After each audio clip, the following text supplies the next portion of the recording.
Ambassador James Miller stood at the speaking platform of the Grand Council chamber, his hands gripping the smooth metal railing until his knuckles turned white. Above him, hundreds of alien representatives sat in rising tiers, their faces, both familiar and strange, showing nothing but cold indifference. The massive chamber, usually filled with the quiet hum of diplomatic discussions, now felt like a tomb. "The vote is final," announced High Speaker Reed, his gray-skinned face displayed on the giant screens around the chamber. "Earth will be placed under quarantine, effective immediately. This council has determined that humanity's aggressive tendencies and rapid military advancement pose too great a risk to galactic peace." Miller fought to keep his voice steady. "The people of Earth reject this decision. We have followed every regulation, signed every treaty, and maintained peace for 15 years since first contact. This quarantine is nothing but discrimination against my species." Murmurs rippled through the chamber. A few representatives shifted uncomfortably in their seats, but most remained unmoved. Miller knew why. They feared Earth's progress. In just 15 years, humanity had caught up with centuries of alien technological advancement.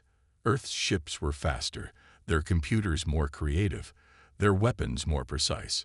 They had earned their place among the stars through intelligence and hard work, but now the older species wanted to put them back in their cage. High Speaker Reed's voice boomed through the chamber again. "The decision is not open for debate. Earth's quarantine begins now. All human ships must return to their solar system within 24 hours. Any vessel attempting to leave Earth's space will be considered hostile." Miller watched in horror as the massive hologram in the center of the chamber displayed a fleet of council ships moving into position around Earth. They were already there, having positioned themselves before the vote even happened. This wasn't justice. It was a planned ambush. "This is a violation of galactic law," Miller said, his voice growing stronger with anger. "Earth will not forget this betrayal." Reed's face showed no emotion. "This meeting is adjourned. Ambassador Miller, you will be escorted back to Earth immediately." As two council security officers approached the platform, Miller straightened his back and adjusted his uniform. He wouldn't give them the satisfaction of seeing him resist. He was a diplomat, and even now he would maintain his dignity. Back on Earth, the response to the quarantine was anything but quiet. Emergency meetings filled the United Earth Government building in Geneva. Military commanders, scientists, and political leaders gathered to address the crisis. In one of the main conference rooms, Defense Director Anna Stone watched the recordings from the council meeting for the third time. "Play it again," she ordered the AI system. "Focus on the representatives from the younger species." A holographic display showed the council chamber once more, this time highlighting the seats occupied by representatives from civilizations that had achieved space travel within the last century. Stone noticed something interesting. While the old species voted unanimously for the quarantine, several of the younger ones had abstained. "They're afraid of us," Stone said to the room of Earth's leaders. "Not because we're violent, but because we're advancing too quickly. We've accomplished in 15 years what took them centuries." General Roberts, his uniform crisp despite the late hour, nodded in agreement. "Our ships are more efficient, our AI systems more advanced. We solved problems they've struggled with for generations. They're not quarantining us because we're dangerous. They're doing it because we're better." "Then they've made a serious mistake," Stone said, her eyes fixed on the image of the council ships surrounding Earth. "They think they're containing us, but they've just given us exactly what we need. Time to prepare." President Thompson, who had been quietly listening, finally spoke. "What are you suggesting, Director?" Stone's lips curved into a slight smile. "They expect us to either submit or react with immediate violence. We'll do neither. Instead, we'll show them just how creative humans can be when backed into a corner. We'll give them exactly what they fear most, proof that humanity has surpassed them in ways they can't imagine." The room fell silent as her words sank in. Through the windows of the conference room, they could see the faint glimmer of council ships in the night sky. The aliens thought they had imprisoned humanity. They would soon learn they had only helped forge humanity's revenge. 3 months into the quarantine, Earth appeared defeated. Council ships lazily patrolled the solar system's edges, their crews growing more relaxed with each quiet day. To any watching eyes, humanity had accepted its cage with surprising grace. Those eyes couldn't see what was happening beneath the surface. Literally. 2 kilometers under the Australian outback, Director Anna Stone walked through a massive underground factory that officially didn't exist. Rows of strange machines hummed quietly, their quantum cores glowing with soft blue light. Workers in clean suits moved between the assemblies, checking readings and making adjustments. "How many can we make per day?" Stone asked the facility's lead engineer, Robert Bell. 50 units, Bell replied, his hand running along one of the finished devices. It looked simple, just a small silver sphere about the size of a tennis ball. But that's not the best part. Watch this. He picked up the sphere and pressed it against one of the facility's metal support beams. The sphere seemed to melt into the metal, then vanish completely. "Quantum phase shifting," Bell explained, grinning. "The Council's sensors can't detect them because they technically don't exist in normal space. They're right there, but they're also somewhere else." Stone nodded, hiding her excitement behind a professional mask. "And they work on ships. Even better than we hoped. The test runs show they can disable any Council vessel's power systems in under 30 seconds. No explosion, no debris. The ships just go dark." In another underground facility, this one beneath the Greenland ice sheet, humanity's best AI researchers worked on an even more ambitious project. Dr. Tom Walker, once a video game designer before first contact, stood before a wall of screens showing Council communication patterns. "It's like they never considered someone might crack their codes," he said to his team. "Their encryption is advanced, but it's predictable. They'd been using the same basic systems for centuries." The main screen showed a continuous stream of decoded Council messages, fleet movements, supply schedules, patrol routes, all their secrets laid bare by human AI systems that thought in ways the Council had never imagined. "They think they're watching us," Walker continued, "but we're the ones doing the real watching. Every ship, every transmission, every movement. We see it all." On the surface, life went on. People went to work, children attended school, and gardens grew. The Council's observers reported that humans were adapting well to their containment, showing admirable resilience. Some even suggested that the quarantine might be good for the species, teaching them humility and patience. They didn't notice the small changes. They didn't see how many new mining operations were starting up. They didn't question why Earth's power consumption had actually decreased despite population growth.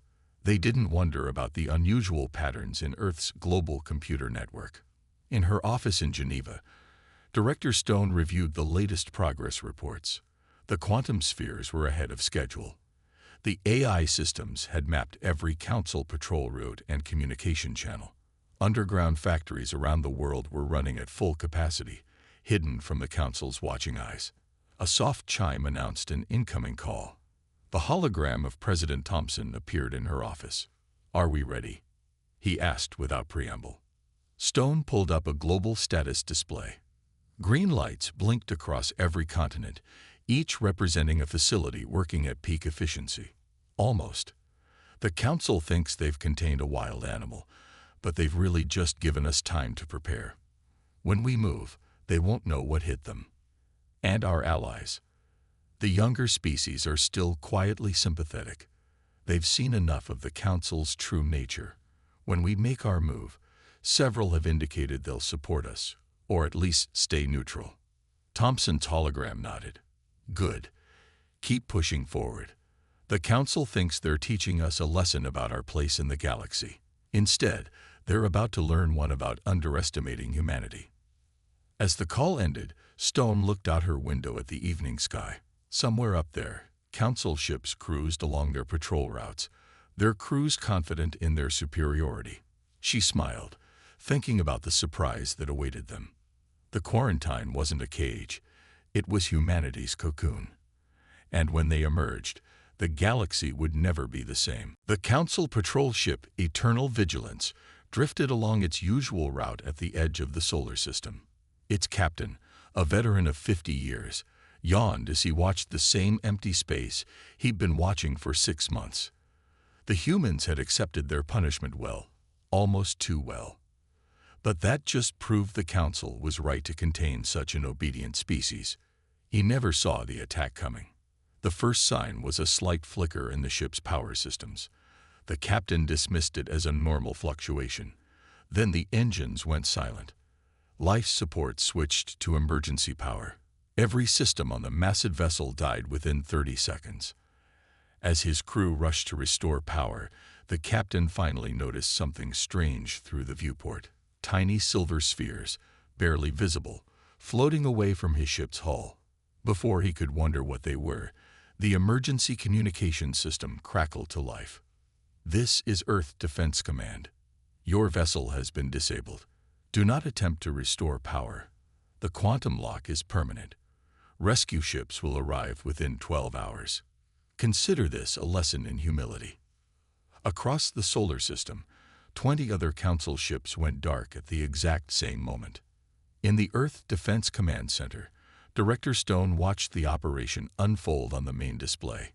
Green lights marked disabled Council ships, while blue dots showed Earth's stealth vessels slipping through the gaps in the patrol network.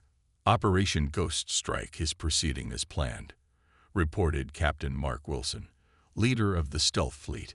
His voice came through clearly, despite his ship being nearly invisible to all normal sensors. The quantum spheres worked perfectly. No casualties on either side. Stone nodded in satisfaction. "Proceed to Phase 2. And Captain, make sure our message is clear. We could have done much worse." The next wave of attacks targeted the Council's monitoring stations. Small human ships, cloaked with quantum technology, approached the massive structures that had watched Earth for 6 months. Instead of disabling them, the ships uploaded new programming into their systems. Now the stations would still send data to the Council, but only the data Earth wanted them to see. In the Council's Emergency Response Center, alarms blared as reports of disabled ships flooded in. High Speaker Reed's face had turned from its normal gray to an almost white shade of panic. How did they do this? He demanded of his technical advisors. Their ships were supposed to be contained. We don't know," admitted the chief advisor, his tentacles twitching nervously. "Our sensors show nothing. The human vessels seem to appear from nowhere, strike, and vanish. And these weapons they're using, they violate several laws of physics we thought were absolute. Impossible. They're savages. We've had spaceflight for thousands of years longer than them." A junior advisor spoke up hesitantly. "Sir, the humans, they don't think like us. They don't follow the traditional paths of technological development. They leap forward in ways we never imagined possible." Back on Earth, President Thompson addressed an emergency session of the United Earth Government. The chamber was packed, but completely silent as he spoke. "Today, we showed the Council that their quarantine has failed, not through brute force or violence, but through human ingenuity. Our ships move unseen through their blockade. Our weapons disable rather than destroy. We fight not with the methods they expect, but with technology they cannot understand." He paused, looking at each Council member in turn. "This is just the beginning. The Council thought they could cage humanity, force us to remain within our solar system. Instead, they gave us exactly what we needed: time to prepare, motivation to innovate, and most importantly, a reason to show them exactly why they were right to fear our potential." In space, more Council ships were going dark. Earth's stealth fleet moved like ghosts through the solar system, striking without warning and vanishing before help could arrive. Each disabled ship received the same message, a reminder that humanity could have chosen a far more violent path. The Council's mighty quarantine fleet was being dismantled piece by piece, and they couldn't even see who was doing it. Their greatest show of force had become their greatest embarrassment. Humanity's revenge had begun, and it was more elegant than anyone had expected. Commander Tom Walker pressed himself against the crystalline wall of the Council Archives' main corridor, his quantum stealth suit making him nearly invisible. Two alien guards walked past, their four eyes scanning the hallway but seeing nothing unusual. The suit's camouflage technology, developed in those 6 months of quarantine, worked perfectly. Team positions, he whispered into his neural communicator. Smith in position at the data core, came the first response. Jones covering the exit route, followed another. Brown ready at security control. The Council's central archive, floating in space near their capital world, held every secret they'd kept for thousands of years. Getting inside had been considered impossible. Until now. Execute Phase 1, Walker ordered. In the security control room, Brown released a swarm of microscopic quantum drones. The tiny machines, each smaller than a dust particle, spread through the archive's computer systems. Within minutes, they began transmitting data back to the team. "Sir," Brown's voice crackled in Walker's ear, "you need to see this." Accessing security archives from the past 1,000 years. Walker's neural implant displayed the files. His eyes widened as he scrolled through evidence of the Council's true activities. They hadn't just quarantined Earth. They'd done this before, dozens of times, to other developing species. Worlds that showed too much promise were isolated, their development stunted, their populations kept controlled. "There's more," Smith reported from the data core, records of resource theft from primitive worlds.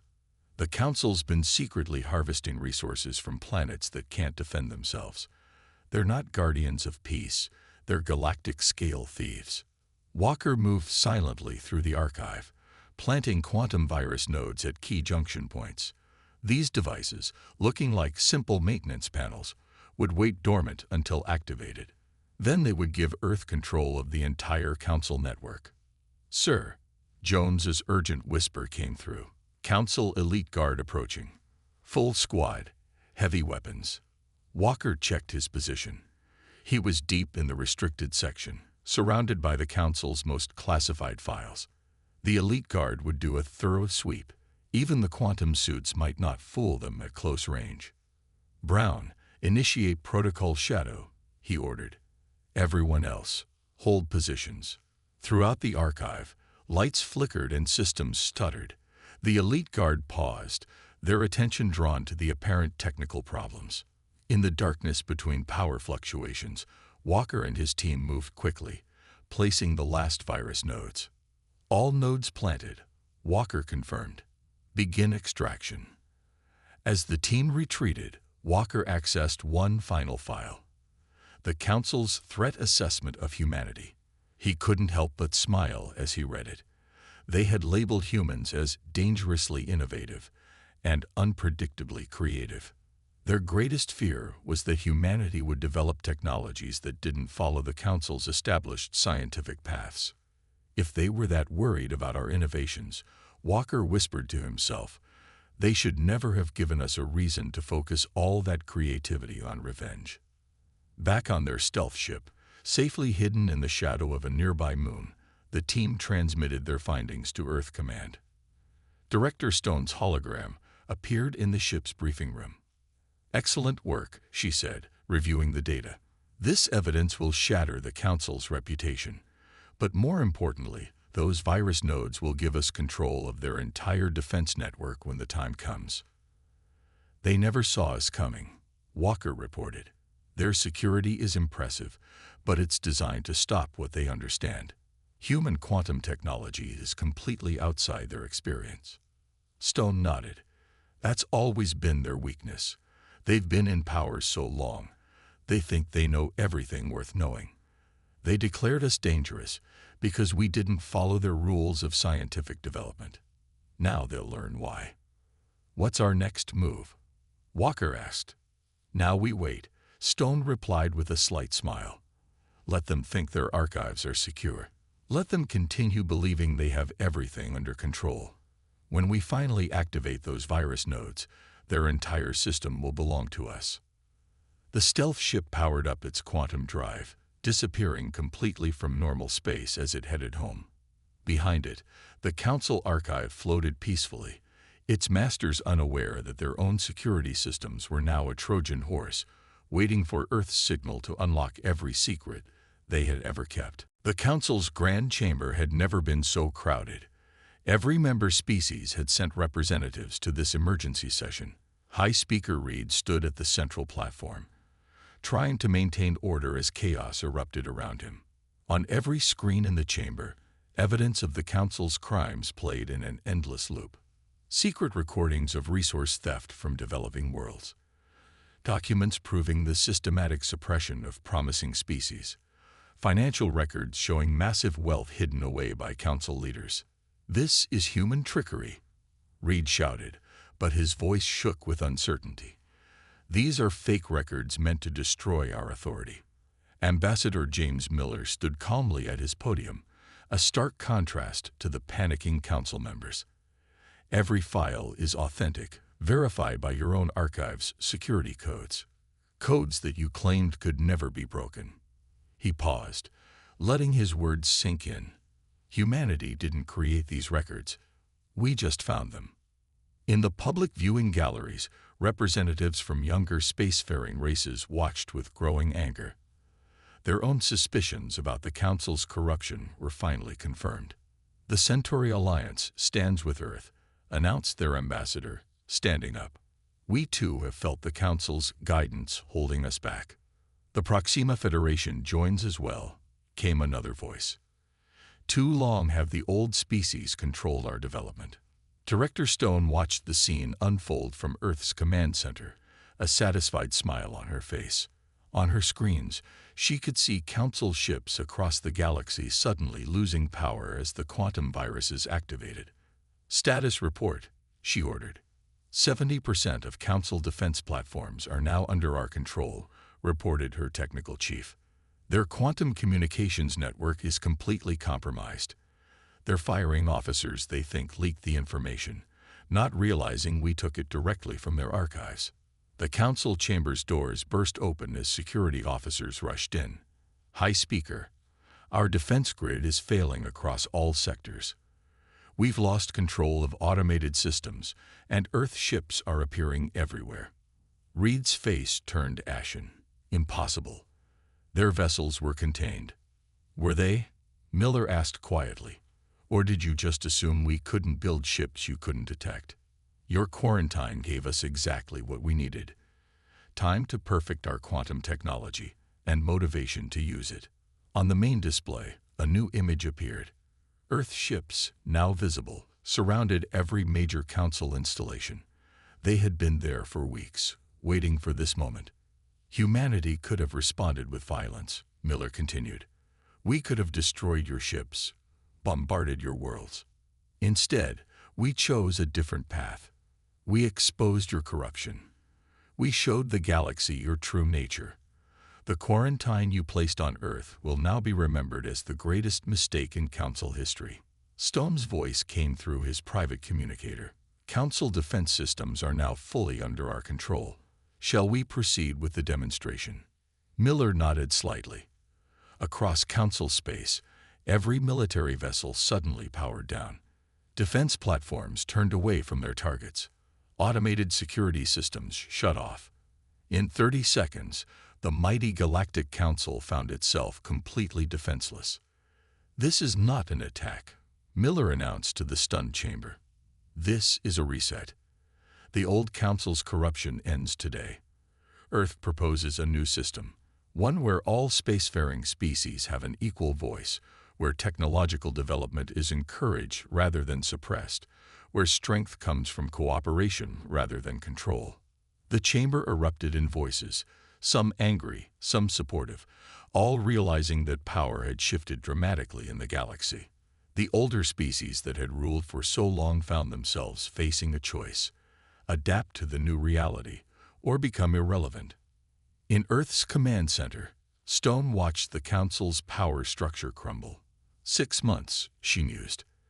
They gave us 6 months of isolation, thinking they were teaching us a lesson. Instead, they taught the galaxy a lesson about humanity. Never assume our silence means submission. The revolution wasn't fought with warships and armies. It was won with ingenuity, stealth, and the careful revelation of truth. Earth's revenge wasn't just successful, it was reshaping the galaxy itself. High Speaker Reed stood in the Council's secret military command center, surrounded by the leaders of the oldest species. Their faces showed a mixture of fear and rage as they watched their power slipping away. "We still have the Elder Fleet," Reed said, his voice harsh with desperation. 1,000 ships hidden in deep space, unknown even to our own people. If Earth wants to play at war, let's show them what real military power looks like. The other leaders nodded grimly. They had kept this fleet secret for centuries, using it only when absolutely necessary to maintain their control. Now they would use it to crush the human uprising once and for all. In Earth's Defense Command, Director Stone was reviewing status reports when the alerts began flashing. "Multiple unknown vessels appearing at the edge of our space," reported Captain Wilson. "Configuration unknown. They're not in any of our stolen Council databases." Stone's eyes narrowed as she studied the sensor data. The Council kept secrets even from their own archives. Clever. She pressed her command console. "This is why we kept our best weapons in reserve. Execute Protocol Omega." Across Earth's solar system, hidden defense platforms emerged from quantum shadows. They had been there all along, invisible even to the Council's best sensors. Earth's response to the quarantine hadn't just been about developing weapons. They had turned their entire solar system into a fortress. The Elder Fleet appeared in formation, their ancient but powerful ships looking like mountains of metal and energy. Their weapons were dated by galactic standards, but what they lacked in sophistication, they made up for in raw power. "Surrender now," Reed's voice boomed across all channels, "or we will destroy Earth itself. Our Elder Fleet has ended civilizations before. You will be just another footnote in Council history." The response came not from Earth's leaders, but from their defense systems. As the Elder Fleet moved forward, they encountered something they had never seen before, a quantum shield that covered the entire solar system. "Fascinating, isn't it?" Stone's voice replied calmly. "We didn't just develop weapons during our quarantine. We found a way to phase our entire solar system partially out of normal space. Your weapons, impressive as they are firing at shadows." The Elder Fleet opened fire. Massive energy beams struck Earth's quantum shield, but instead of causing damage, the energy was absorbed, scattered across multiple dimensions, rendered harmless. "You should have researched our entertainment media," Stone continued, almost conversationally. "Humans have been imagining and writing about space warfare for centuries. While you focused on brute force, we thought about defense in ways you never considered. From Earth's orbital platforms, smaller ships emerged. They darted between the Elder Fleet's massive vessels, planting quantum disruptors on their hulls. One by one, the ancient warships began losing power. "This is Commander Walker," a new voice cut in. "The quantum virus we planted in your archives didn't just steal information. It's been analyzing your technology, finding weaknesses. Your Elder Fleet might be powerful, but it's still based on the same principles as all your other ships." Reed watched in horror as his secret weapon, the Council's last resort, was systematically disabled. The mighty Elder Fleet, terror of ancient civilizations, was being defeated not by superior firepower, but by human ingenuity. "The Council races joining us," Miller announced, his voice now reaching every ship in the fleet, "will be welcomed as equals in the new galactic order. Those who continue to resist will find themselves irrelevant in the galaxy we're creating." Several Elder Fleet ships suddenly powered up their engines, not to attack, but to retreat. Their commanders, seeing the futility of the fight, were abandoning the Council's last stand. In the command center, Stone allowed herself a small smile. They thought quantity would overcome quality. They never understood that humanity's strength isn't in our weapons, it's in our ability to think differently, to find solutions where others see only brute force options. The Elder Fleet's formation broke apart as more ships retreated or surrendered. The Council's last, desperate gambit had failed, not with a bang, but with the quiet humiliation of watching their ultimate weapon rendered useless by human technology they couldn't even understand. The Grand Council chamber looked very different now. Gone were the rising tiers that had placed older species physically above the younger ones. Instead, a circular arrangement of seats surrounded a central platform, all at the same level. Equal voices for an equal galaxy. Ambassador James Miller stood at the central platform, but not as a supplicant this time. The chamber was packed with representatives from every spacefaring species, including many who had been denied membership under the old Council's rules. The galaxy stands at a crossroads. Miller began, his voice carrying to every corner of the chamber. The old Council's corruption has been exposed. Their secret fleet lies powerless in space. Now we must decide, what kind of galaxy do we want to build?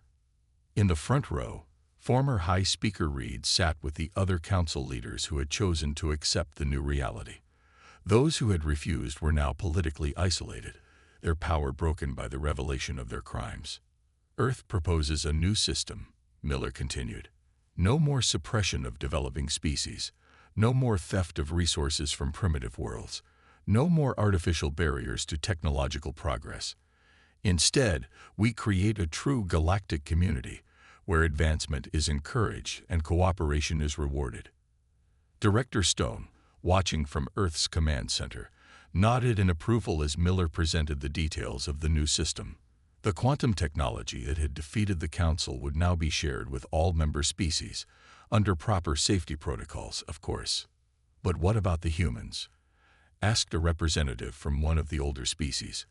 How do we know you won't use your superior technology to dominate us, just as we once dominated you? Miller smiled. Because we're going to teach you how we developed it. Earth's greatest strength isn't our technology. It's our way of thinking. We don't follow single paths of development. We experiment, we imagine, we dream. And now, we'll show you how to do the same. Commander Walker, standing guard at the chamber's edge, watched as species that had been enemies for centuries began talking about cooperation. The quantum shields that had protected Earth now protected the new Council's headquarters. The virus nodes that had disabled the Elder Fleet had been repurposed to create a galaxy-wide communication network. The quarantine you placed on Earth was meant to contain us, Miller said, addressing the old Council members directly. Instead, it focused all of human ingenuity on a single goal. You gave us time to develop technologies you never imagined possible. You gave us motivation to think beyond traditional limits. Most importantly, you showed us exactly why the galaxy needed to change. From across the chamber, representatives began standing, one by one. The Centauri Alliance supports the new order, announced their ambassador. Proxima Federation stands with Earth, came another voice. The Rim worlds join as well. Even some of the older species, seeing the way the galaxy was changing, added their support. They had learned the hardest possible lesson about underestimating humanity. In her command center, Stone received the final reports. The last holdouts among the old Council species had surrendered. The Elder Fleet was being dismantled, its technology studied and improved upon. Most importantly, the quantum shield network was expanding, creating a protected zone where all member species could develop without fear. Humanity's revenge, she mused, turned out to be the greatest gift we could give the galaxy: freedom from fear and artificial limits. Miller concluded his address with a simple statement. The quarantine meant to punish Earth has ended, but something far more important has begun. An era where all species can reach their full potential, where innovation is celebrated, not feared, where the only limits are the ones we place on ourselves. As the chamber erupted in approval, Miller thought about how far they had come. The Council had tried to cage humanity, to suppress what made them unique. Instead, they have forced humanity to demonstrate exactly why they were worth fearing, and now worth following into a new age. The galaxy would never be the same. And that was exactly what humanity had intended all along.